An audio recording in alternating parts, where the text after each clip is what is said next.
minutes after 1 o'clock, so we'll get started in the interest of time. I'm Dr. Tony Hong. It's so nice to see you, for you to see me maybe, and hopefully I'll have a chance to see everyone else on Zoom. So delighted to be with you guys today. You know, we've been working with the Women's Fund since 2017 to bring these dynamic speakers and introduce them to the UHD community, students, staff, and faculty on so many important issues related to women's health and just health overall. I'm really excited to introduce Jennifer Ramirez, who's here from the Women's Fund, to talk to you about the organization and then to formally give our introduction to our guests today. So thanks for joining us, and here is Jennifer. Great, well, thank you so much for that amazing introduction. So first of all, the Women's Fund is excited to be collaborating with UHD campus on a lecture series on the women's health again this semester. So thank you for that. Before we get started with today's presentation, I would like to tell you a little bit about who the Women's Fund is and what we do. So the Women's Fund was founded in 1979, and we have focused our efforts on empowering Houston area girls and women to be advocates for their own health and wellness. We accomplish this by providing free curriculum-based classes, lunch and learns, workshops, and lectures like today's presentation, as well as 4 publications, all which can be downloaded on our website free of charge. We have also placed a few copies for you to see. If you are here with us in person, we have some available for you today, but if you're not, that's okay. Just go ahead and visit our website if you are able to download the PDF versions for free. And we also have volunteer opportunities. So if you are interested, let me know, shoot us an email, and we can share with you those amazing volunteer opportunities that we do have. And at the end of the presentation, we ask that you fill out evaluation that provides us with feedback. And now I would like to introduce today's speaker, Karen Joubert. So Karen Joubert is a licensed professional counselor, supervisor, and national board certified counselor.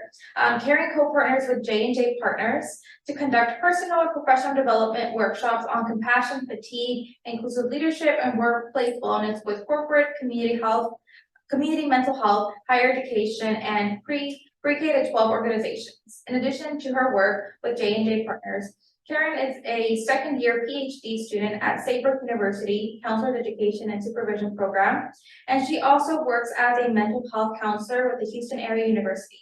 You can often find Karen using her voice to reduce mental health stigma and advocate for inclusivity related to intersecting identities as she serves her community as a panelist or speaker. She recently received a Rising Star Award of Excellence for her co-facilitation of the Sister Circle, the Black Brand Support Space for Black and African women in graduate professional programs at the Boris L. Helmsen Foundation Scholarship for her goals and contributions toward developing the next generation of culturally responsive mental health professionals.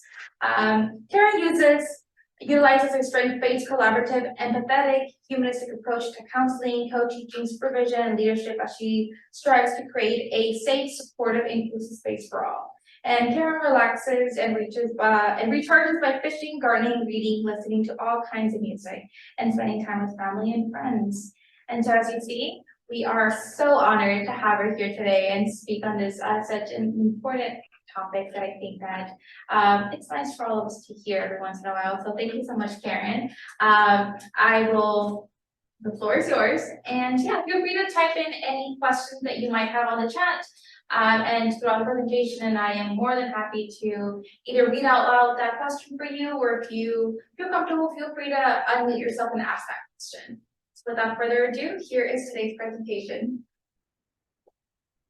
Well, good afternoon, everyone. We're going to do a little shift change with our technology. So just bear with us just a moment as we just change our screens.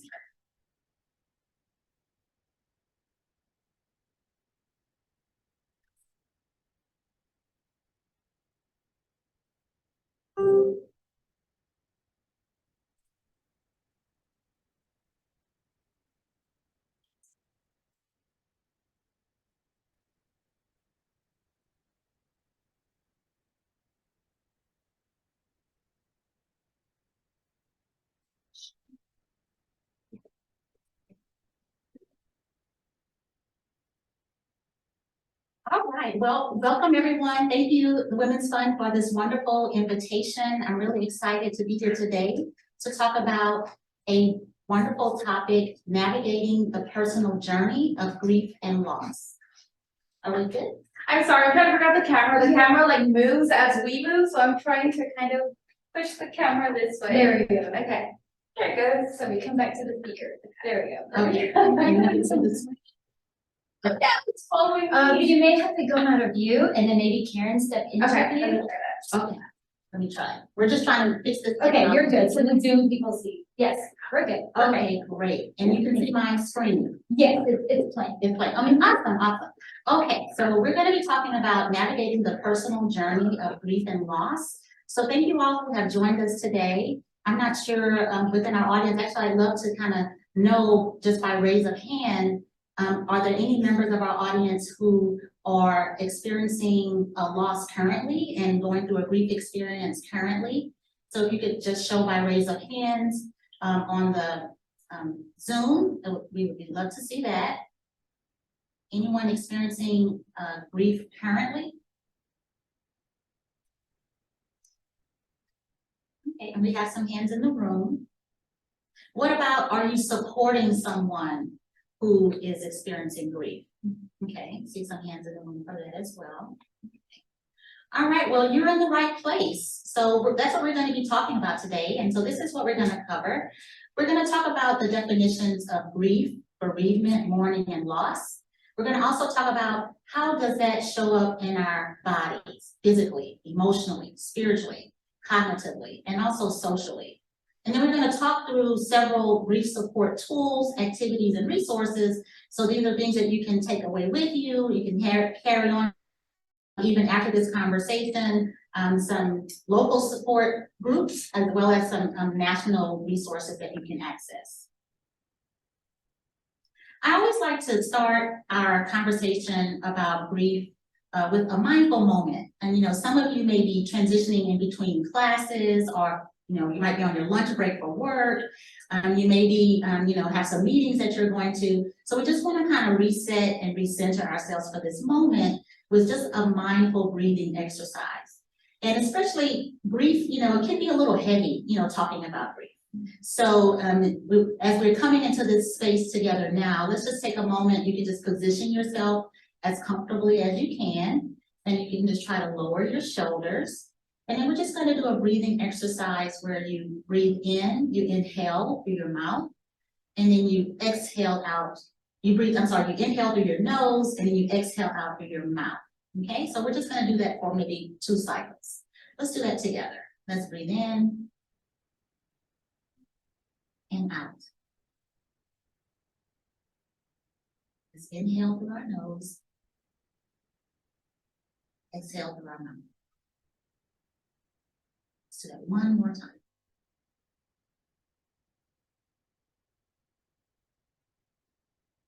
Okay, so now we're just recentered for the moment.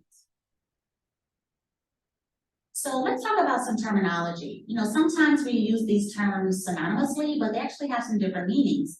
So when we talk about bereavement, it's actually the situation that we might face after experiencing a death. We may go through a period of bereavement. And then we have what's called mourning. Mourning is the public expression of emotional distress after a death. So it's the expressions that we have. And then there's loss. Loss is considered painful changes in our circumstances of life, but sometimes we use it synonymously with grief, which is actually the normal and natural reaction to a loss of any kind. So the way we can kind of look at it is, with every death experience, it's considered a loss, but not every loss is a result of death. Okay, so losses can show up across a number of ways. It's very personal. There are things that we might experience, or people that are in our lives, or things that are in our lives, or things that we're doing, and then it's no longer there. So that's a loss. But sometimes loss happens as a result of death. We lose someone that we love dearly, or something that we love dearly through death. So I would like to kind of hear from our audience, what are some types of losses in addition to loss by death? What are some other ways that we might experience loss. You can drop it in the chat. You can unmute if you choose to unmute. But what are some examples of types of losses? Job loss, okay, all right, coming through the chat. What other types of losses? I would say like family loss or like strain within family. Yes, So so not nec- tension. yeah, so not necessarily someone passing away, but a strain that has left, relationships hurting.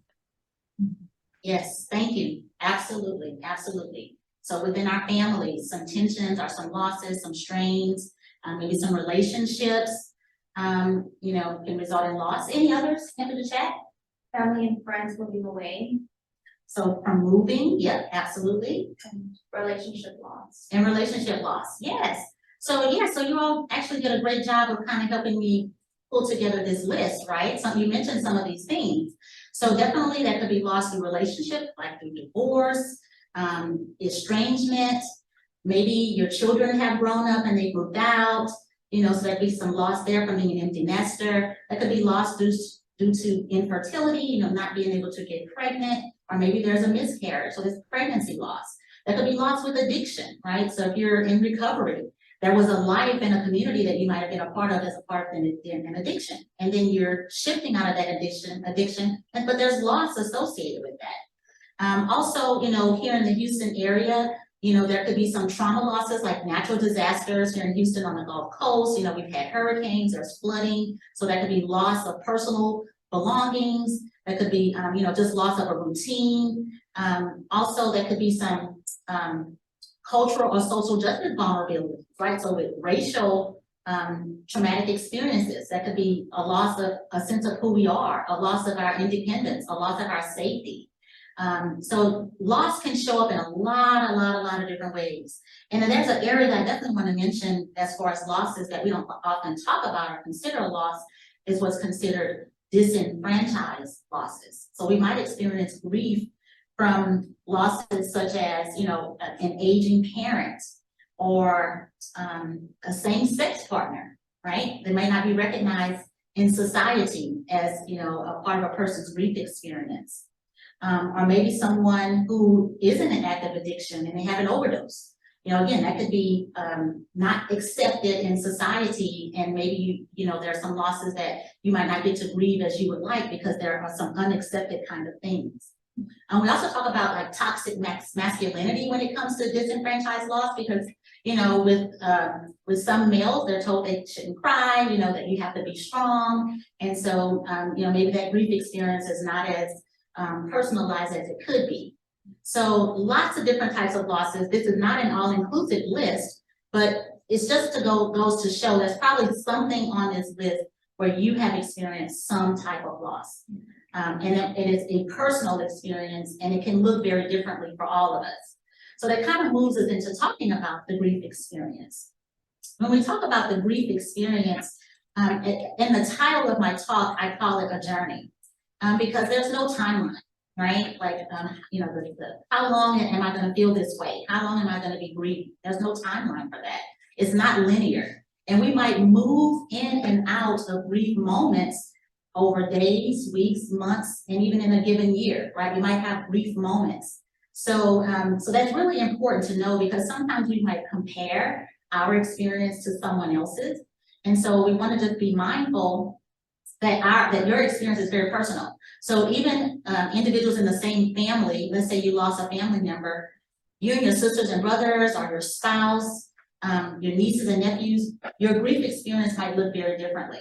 So if you find yourself comparing your experience to someone else's, you want to be mindful that it's okay that you might be crying, and it's okay that someone else may not be crying or expressing their grief in a particular kind of way.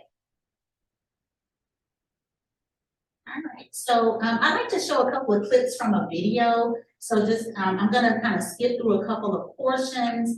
I believe I have to share my sound though. So let me do that, and then I think I have to optimize, right? Okay, all right, so let's see. Let's see if we can get this going. I'm just gonna show a couple of segments a couple of 4-minute segments of this video.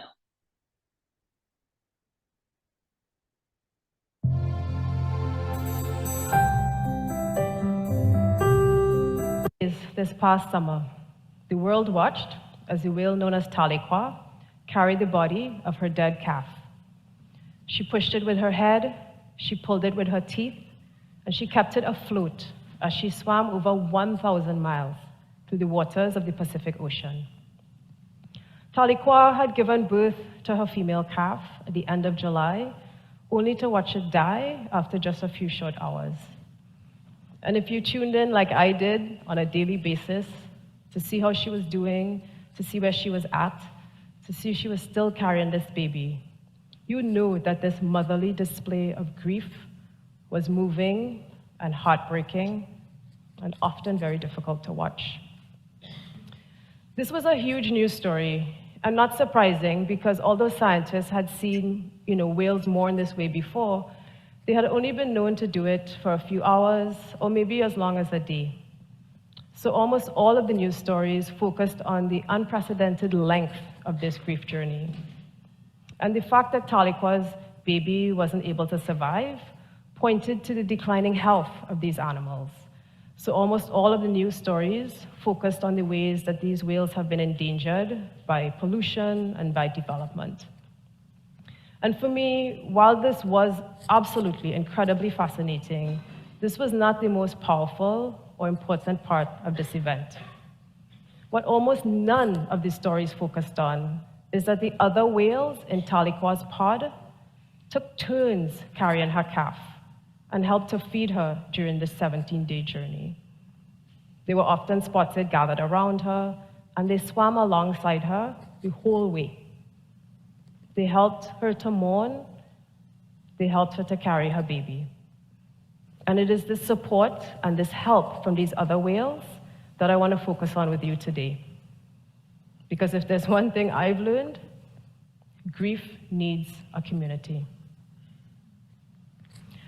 For 14 years, I anticipated my own grief journey. My mother lived with cancer for that long, and as I cared for her, I knew that cancer was going to take her from me one day. She was diagnosed in October 1997, and she died on August 18, 2011. Her name was Eulalie Francella Charles, and she was the greatest. During all that time, I thought I knew what to expect. I thought that grief was feeling sad and missing the person who had died. I thought it would last a little while, and I would move through some stages in a nice order, and then I would get over it, and I would move on with my life. Yeah, no. My actual experience of grieving Mummy was nothing like that. Grief meant sadness, yes, of course. But it also meant fear and anxiety and rage. It meant grinding my teeth at night. It meant getting tinnitus in my ears. It meant developing panic attacks for the first time in my life. It meant depression and isolation and confusion. It was far more painful and traumatic and exhausting than I ever could have imagined. Because nobody ever really talks about it. Grief upsets us. It makes us uncomfortable. We live in a society that values positivity, and we are all expected to put on a happy face no matter what. So we want people to grieve in private and at home. Or maybe you could grieve openly at the funeral or at the wake. But once that's over, it's time to keep your head up, get busy, and carry on with the business of living. As I grieved my mother, I couldn't do any of that. I was very obviously sad. It was clear I was not functioning well. I couldn't hide it. There was no happy face for me. As the months passed, I started to feel embarrassed about my grief, and I felt guilty that I was burdening other people with my pain. I started to realize that I was upsetting people and That just made me feel shame. It made me feel shame to be grieving and upsetting people. I started to stay home more so I wouldn't have to go out and be sad in public and bring people down. Some people disappeared from my life because they didn't know what to say or they didn't know what to do. Some people tried to fix me, and when that didn't work, they just gave up. So what helped me? What helped me to heal? What got me through? Like Tahlequah, I couldn't do it alone. What I needed was for my community to hold space for my grief. That's it. It sounds so simple, I know. When we hold space for somebody in pain, we offer them our presence without judgment, allowing them to be however they need to be, even if it makes us uncomfortable, especially if it makes us uncomfortable. Instead of trying to give advice or provide solutions, we just sit with them in their suffering and we just listen. We give up trying to control them or change them, and we just give them connection. Think about it as building a container that will hold somebody as they express and feel whatever it is they need to express and feel. When people held space for my grief, I felt seen and I felt heard. I felt safe. They held space for me so I could take my time and work my way through my loss. Part of the way I worked my way through my loss is I went back to school at age 40, changed careers, and became an artist. With all of these projects and with my talk today, I'm asking all of us to try to hold space for grief. We cannot help somebody to heal by trying to take away their pain, by trying to cheer them up, by trying to fix them. But what we can do is put aside our discomfort and just acknowledge that they are hurting, and that they might be hurting for a very long time. Like the whales in Tahlequah's pod, we can hold space to be with them in their pain and help them carry their burden. We are all already grieving somebody or something, and now we are collectively facing new and unknown losses still to come. So I ask you, today, tomorrow, next week, next year, whose grief will you hold space for? And who will hold space for your grief? All right, well, thank you for allowing me to share just some thoughts there about a personal grief experience that was shared. And, please feel free to drop in the chat, any reactions that you might have to hearing about the story and the shared grief experience in the video. If there's anything that resonated with you or something that stood out for you that you'd like to share with us.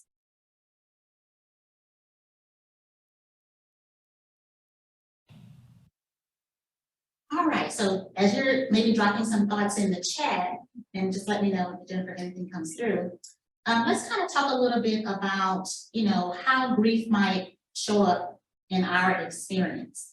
Because as we know, navigating grief isn't an easy process.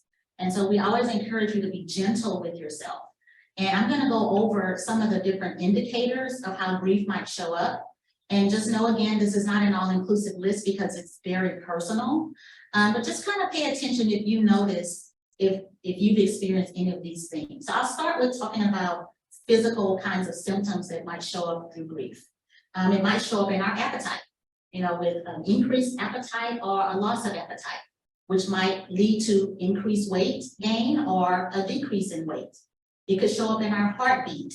It could show up with an increased heartbeat. It could show up with chest pains, with headaches, high blood pressure, tension in our neck, in our shoulders, in our back. It could even affect our digestive system.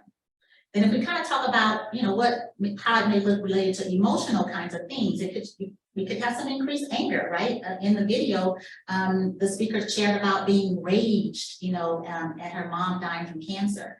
So a very natural human experience is having anger and being angry about death or losses. It could also show up as depression or anxiety, even some panic attacks, loneliness. Our self-esteem and our confidence can sometimes get rocked. Sadness and despair, or even yearning for the presence of what was that's no longer with us. What about some spiritual kind of indicators? Being angry at God or our higher power, you know, about what has happened.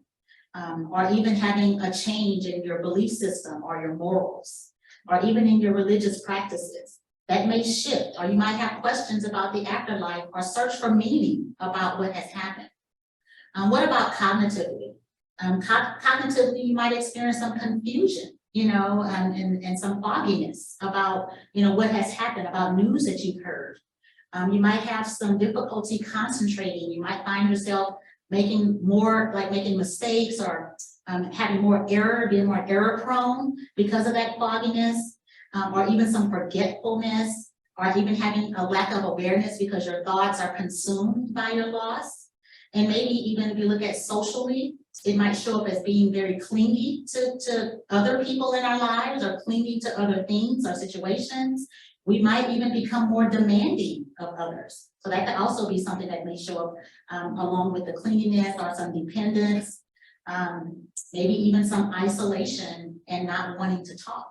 Right, not wanting to talk about or be around other festive kinds of events. So we might isolate a little bit. So grief can show up as a full body experience. So I want to check in with Jennifer. Any thoughts in the chat? He said comparing your experience with grief with theirs, I tend to do that. Yes, it's a very natural thing to do, to compare our grief experience with someone else's. And so you'll hear me repeat that it's a really personal experience, and it doesn't have to look like anyone else's. So thank you for that comment in the chat. So also I'd like to just kind of get some thoughts about, you know, where do you notice your grief experience showing up the most? You know, is it a physical kind of experience, a social, cognitive, spiritual, and emotional? So feel free to drop in the chat as well, you know, or just to reflect personally, like where do you kind of notice grief kind of shows up for you? Now, when it comes to a grief experience, you know, we definitely want to kind of talk a little bit about, you know, there's some cultural traditions, you know, that are a part of the grief process. And it could be related to your ethnicity or your race. It could be related to your religious practice or your spiritual beliefs, or just in general. You know, this is something that your family does, you know, when someone dies. So there may be a funeral or a wake or memorial service or vigils. Maybe there are some burial ceremonies that are done. Maybe you might wear a particular color or garment, or maybe the deceased may be bathed or dressed in particular garments. There could be a mourning period, and that mourning period could be from a designated number of 3 days up to a year or even more. In some cultures, you talk very openly about death, dying, and feelings, and then in some cultures, you don't talk about it. It's known, but not, you know, but not talked about. And a lot of times it's the heaviness of the feelings, but then culturally, that could be a sign of respect for the deceased. Some groups light candles, build a fire, maybe burn herbs, and you know, maybe even have birthday or death anniversary acknowledgements.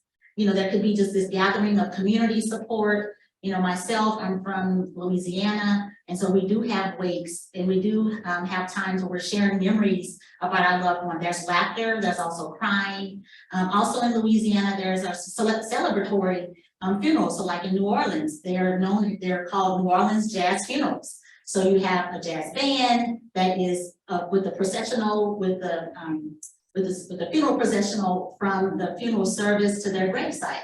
So the types of traditions, you know, that are experienced as a part of a grief process can show up in a lot of different ways.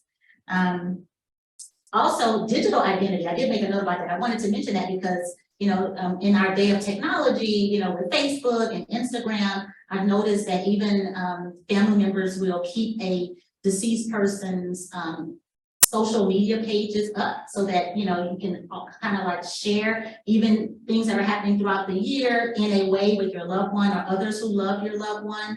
And then also be able to express,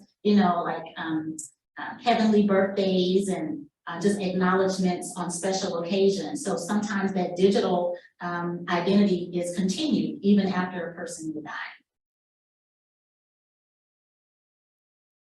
And you might find yourself in a new normal, okay? And oftentimes I hear in my work with individuals, there's a conversation about wanting to go back to the way things were before the loss.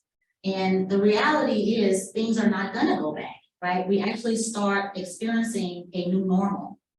And so this can be really overwhelming, for individuals and for families, because you had a routine, right, with the person that was in your life, or whatever the loss was. You had a routine, you had some normal kinds of things that you were doing. But the process of establishing a new normal it could feel like moving on, but it's really not moving on. And it could feel like if I do move on, I'm forgetting the person who died.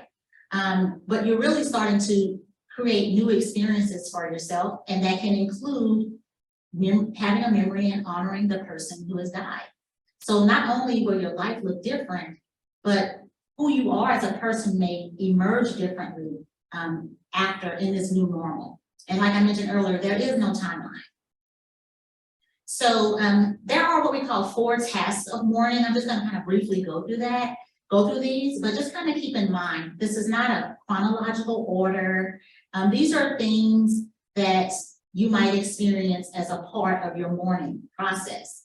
And it happens very differently for everyone. You might not get to task 4,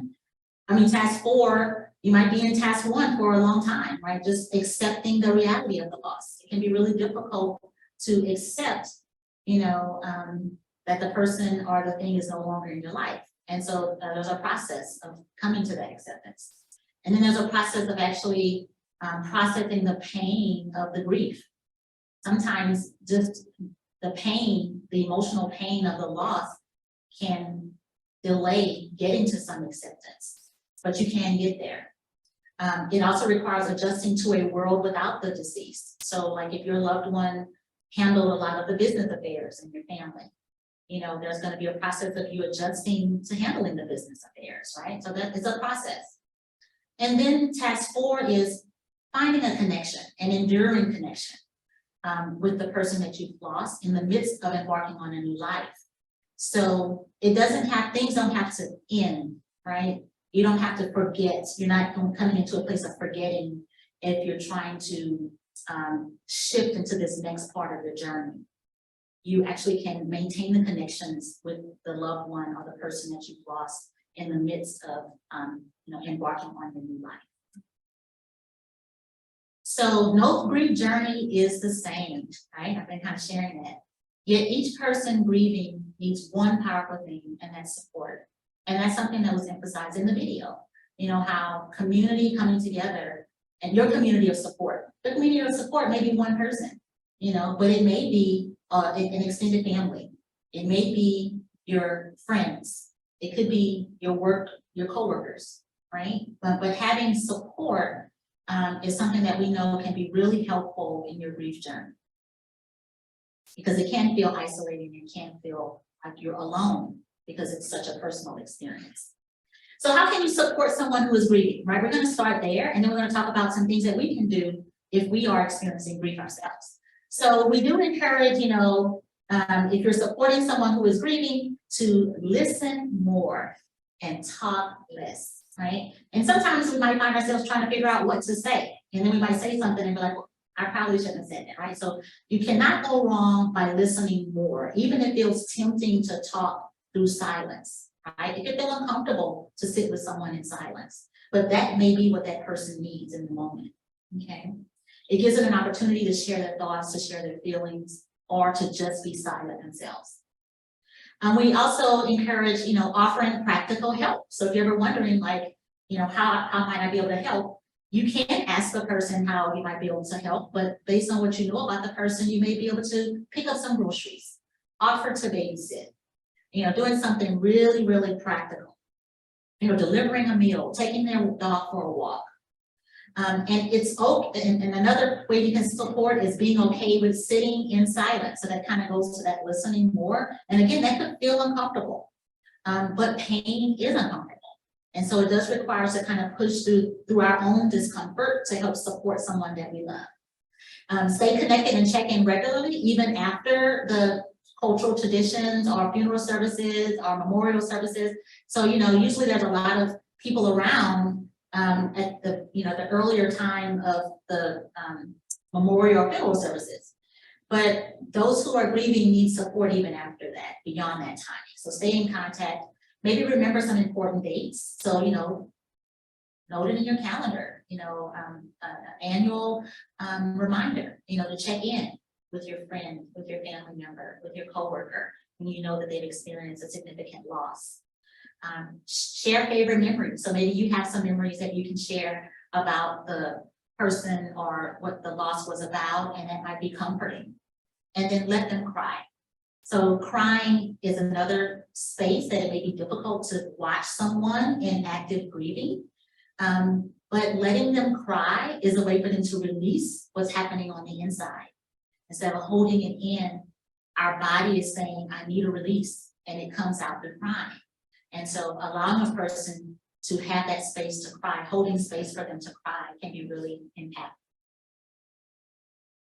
So when we talk about, maybe what are some of the things that you can say, so there are things that we recommend not to say, and there are things that we say, okay, maybe consider saying something like this, because sometimes we have good intentions, right, of things that we want to offer to express condolences or to share, some words of comfort, but it doesn't always come across as helpful.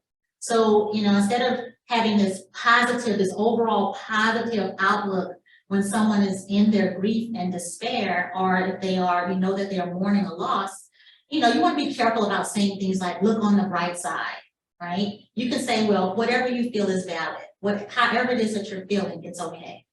Or let's focus on the good things, the good memories. Well, what about focusing on what matters the most to that person? You can actually, let's focus on what matters most to you.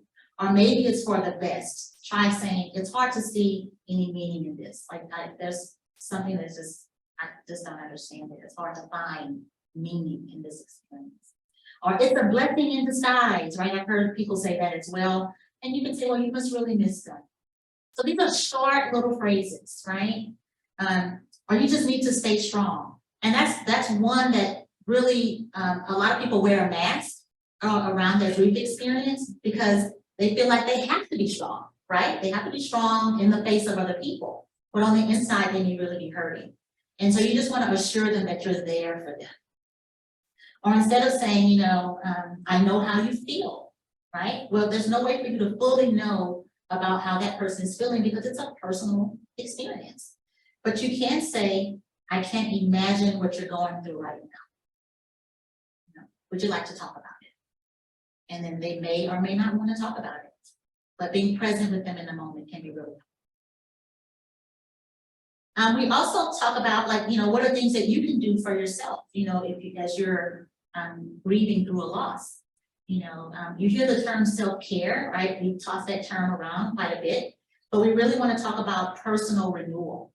What are some things that you can do to connect with what nurtures you in the moment, what anchors you? For some people that might be praying, it might be meditating, it might be incorporating some movement. So doing some exercise or some yoga, some stretches. It could be escaping. So taking a staycation or a vacation, right? Just to have a change of environment, a change of scenery. It could be rest. That's something that sometimes when we are experiencing loss through death, we get busy, right? Because we can be a distraction. And that can be really helpful. But really, sometimes we probably just need to rest, to take a nap, and not have a full to-do list every day, right? So just do things where it's minimal because your mind and your body and your heart needs the rest. It could incorporate play or doing something creative, so artistic kinds of things, putting a puzzle together, you know, spending time with family and friends. If you lost a pet, you know, do you feel okay to go to a pet store or go where animals are, dog park, you know, or consider getting another pet, right? So, you know, you just want to be gentle with yourself about how you're paying attention to what you're experiencing. And make sure you're eating, right? The nutrition, hydrating, making sure you're drinking water and things that hydrate and refuels you and replenishes you. And oftentimes sleep is an area that can be interrupted, right? When you're mourning, when you're grieving. And so if you're not getting enough sleep, if you're having interrupted sleep, if you're not able to go to sleep, you know, there are strategies with, you know, like putting away the distractions of your devices, the technology, right, that might help you to get to sleep, having a nighttime routine, drinking some tea, you know, doing something to just calm the energy in your mind and in your body. And so you want to integrate what fosters mental clarity and emotional well-being. You might also consider grief counseling, right, where you can find hope and encouragement. You can work through some of those intense emotions and get support. Be in a space where your feelings are validated. Maybe you can also identify some new ways of coping, because maybe the things that you know to do most naturally when you're having a difficult time, maybe that's not working for you. So you might have to come up with talk with someone to help determine some other ideas of things that you might want to give a try to help you to move through that moment in a different kind of way. Meeting with a counselor can help you maybe come up with ways to honor your loved one, right? And maybe create some remembrance rituals. Sometimes with loss, there's guilt, and it can be really heavy, guilt or even shame or regret. So that's something that you can work through in counseling to help you move towards that task of mourning, of acceptance, or even moving towards some forgiveness. And then you might find yourself needing some support with finding peace with the new normal, you know, as you're taking new steps in your journey. So there are a couple of handouts that we have, and I believe that the Women's Fund is going to make these handouts available to you who have joined the session. One is called the Mourner's Rights, and it's just a list that says, you know, these are things that it's okay for me to say yes to for myself. Like, it's okay, I have the right to feel angry. I have the right to say no, and my right to privacy. You know, sometimes when there's a loss, people have a lot of questions. But you might not be in a space where you can answer those questions, and it's okay to let, you know, people know that I'm not ready to talk about that right now.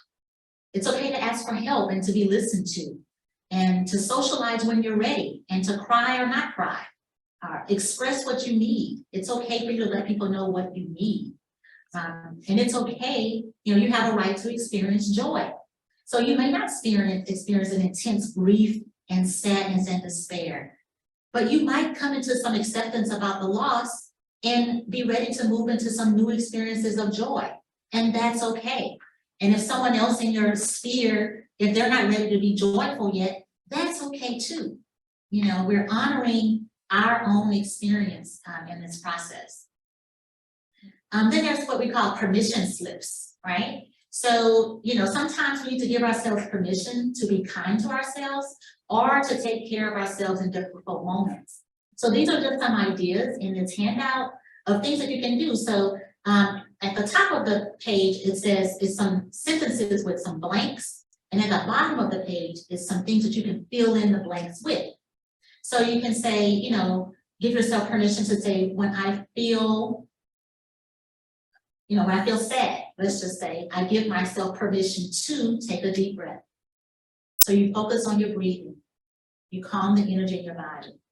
When someone asks me about my person or my loss, I give myself permission to spend time with a family member, ask questions, or feel sad, or not share, or draw a color. So you're giving yourself permission, all right? So there are these examples of the permission slips. And then next is what's called all about. So this is often an activity that's done in a group space, but this is something that you can do one-on-one, where you intentionally hold space for sharing about something that you remember about the person or thing that is no longer in your life. And then it gives you space to share what you might want to tell that person. You know, what would you like to tell that person? So you're just kind of holding space and you're letting that person know about your loved one or what it was that was endearing to you that's now considered a loss. So it's called All About. And so you're sharing and remembering and honoring that loss with someone else. So these are just some examples of some activities or things that you can do. I have included a host of resources for you. This will be accessible to you through the Women's Fund. But Bo's Place is a lovely organization here in the Houston area, and their whole purpose and mission is supporting those who are experiencing grief through the loss of death. And so they have some free support services, they have free support groups, and they have this amazing resource library. So some of the activities that I just went through, you actually can access that and others on the Bo's Place, in the Bo's Place resource library, but you might want to also check out their support groups that are for children and adults. And they cover support groups, grief support groups for a number of different losses. Also, there's what's called Grief Share. These are support groups that are actually located internationally. So not only in Houston, there's several Grief Share support groups in Houston, but they're also in other cities and states. So you can look up online to see where your closest or nearest Grief Share group is. Also, the Hope and Healing Center is here in Houston, and they offer free grief support groups that are in person as well as virtually. And then there's a social media influencer who her whole focus and goal and mission is to support those who grieve. So she has a lot of affirming and helpful content that might support your grief journey as well. So at Dr. McHale, I encourage you to check her out. I'm not going to go through all of these, but there are coalitions and national organizations that have toolkits and other ideas that you can use for yourself. You can bring to community groups that you're a part of, you know, student organizations that you're a part of. You know, there's lots of information, your classmates you can share, things that you can share with groups or people or individuals who might find it helpful, you know, to look at some of these resources. Including like, you know, in a school setting, right? What are some things that, how you can have some conversations with younger children, you know, about their grief experience. Some additional resources, the help guide. You can really look up any mental health topic using the help guide, but I included a link on some specific resources for grief and loss. And then there's a counseling group here in the Houston area, Eden Counseling Group. They have a lot of good information on their website about grief counseling, and they also conduct grief counseling here in the Houston area. Now, if you want to put together, you know, some group expressions of grief and support using technology.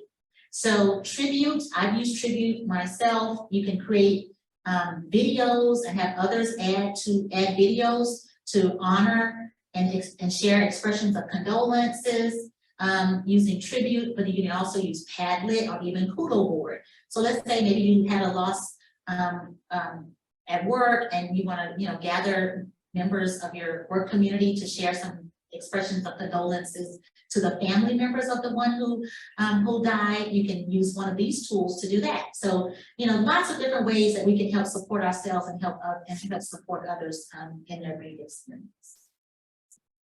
All right, so I have a few more minutes for some questions, but these are my references. And so I'll just see if Jennifer has any questions in the chat or any comments to share.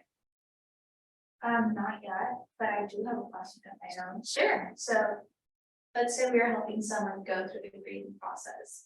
After how much time do we are we supposed to like look out for when we're like, maybe you need to go like to counseling sessions? What's that period like? Is it like a month? Is it like a year? Okay, that's a great question. So like at what time frame should you refer someone that they might want to see a counselor? And really, they're really at any time. So even at the beginning, when you first hear of the loss, you can just mention that if you know that they're struggling, you know, have you considered meeting with a counselor or talking with someone about what you're experiencing? So you can do that at any time. They may say no, and if you find that you notice, or you're hearing from them that they're still struggling, in a month, present it again. And come from a place of concern. So you can say, I'm really concerned. I've heard you kind of say these things. And if you've had counseling yourself, you can say, I've been to a counselor myself for some things and I found it really helpful. Or suggest a support group, because sometimes there's a lot of stigma associated with going to counseling. And so, and also in some cultures, talking with someone else about family business or what you're experiencing, there could be some stigma around that or just some hesitation. So maybe offering a support group, a free support group where they can maybe go and talk with someone, or be among others who are also experiencing the same thing. So really, there's no time frame. I think that it impresses upon you, if you feel within yourself that I'm concerned and I think I should say something, that will be an opportunity to check in with them about if they might want to see a counselor. So if it shows up for you, it's probably a good indication to check in with them about that. Great question, great question. Any other questions? Okay, we have a question in the room. So I don't have a question, but I have a comment that I really like all the strategies and the resources. So my mother-in-law has Alzheimer's. And so my husband and I have been grieving her loss of identity. She's still alive, but she's no longer the person that we used to identify with. So a lot of the strategies and the things that you brought today have really helped me kind of navigate that. Yes, thank you for sharing, and my heart goes out to you and your family, and that can be really intense to watch, to physically see your mother-in-law, but her not to be fully present, right? The person that you know is not there anymore, and we call that anticipatory grief, because right, that there's this decline. You've heard the prognosis from the doctors, and it's very visible for you, and so tending to yourself as a caregiver. I don't know if your mother-in-law lives with you or not. Yes. Yeah, so you're a caregiver, right? Also.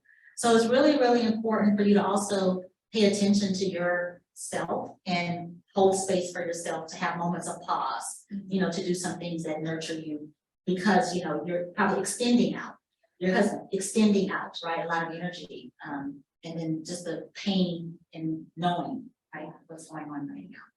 Anticipatory grief. Anticipatory. So I appreciate you bringing that up. Any other questions in the chat? Okay, well, I'll do a closing mindful practice just to wrap us up. And I'll just say this, it's included in the slides. Oh, yeah, it's coming up here. So the closing mindful practice, and this is something that you can share to be gentle with yourself through your grief experience. And we can say this together if you like, but I'm going to share it. May I be, and I hold my heart, whenever I'm saying the closing mindful practice, but you don't have to do that, but I'll do that. May I be kind to myself. May I find peace and healing. May I be happy, healthy, and safe. May I be filled with loving kindness. May I love and accept myself just as I am. I am doing the best I can in this moment. And may I accept and find ease with things just as they are. So thank you for joining today, and I'm going to hand it over to Jennifer.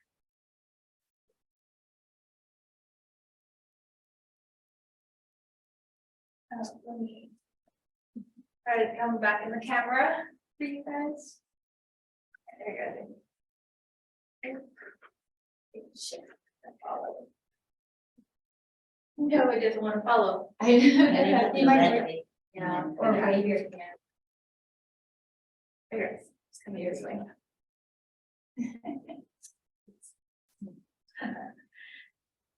Okay, great. All right, well, thank you so much for that amazing presentation. If you're like me and you think about a question later on in the day, that's okay. We can definitely get an answer to your question. You can always email that email right there on your screen, healtheducator@thewomensfund.org, and we will make sure to get your question answered. And if you are interested in the Women's Fund and maybe learning about other events that we currently have, we are available on all social media platforms. And feel free to visit our website at thewomensfund.org. And I just want to make quick announcements. So we are currently have the John P. McGovern Foundation award open. So feel free to submit your nominations, and deadline is on Monday at 11:59 p.m. So please feel free to do that. And then for any senior, any girl that you might know, that's currently a senior in high school, we currently have our annual Barbara Javetsky Scholarship contest open and available. So it's on our website too. So feel free to check out our website for more information about that. Deadline for that one is March 31st at 11:59 p.m. So if you know any graduating college high school senior, let them know that we have a scholarship available. Actually, there's 2 awards, so there's 2 winners. So yeah, thank you so much for joining us today on this amazing presentation. If you have any questions, let us know, and please, if you can, fill out that evaluation listed on your screen. It just gives us an idea of what you want to hear about and how we're doing. There will be a follow-up email. I will attach all those great resources that were given to us today. So that's it. That's all I have for y'all today. Any more announcements? No, that's it. That'll conclude our session for today. Be on the lookout for another event next month, and we'll be in touch. Have a great afternoon.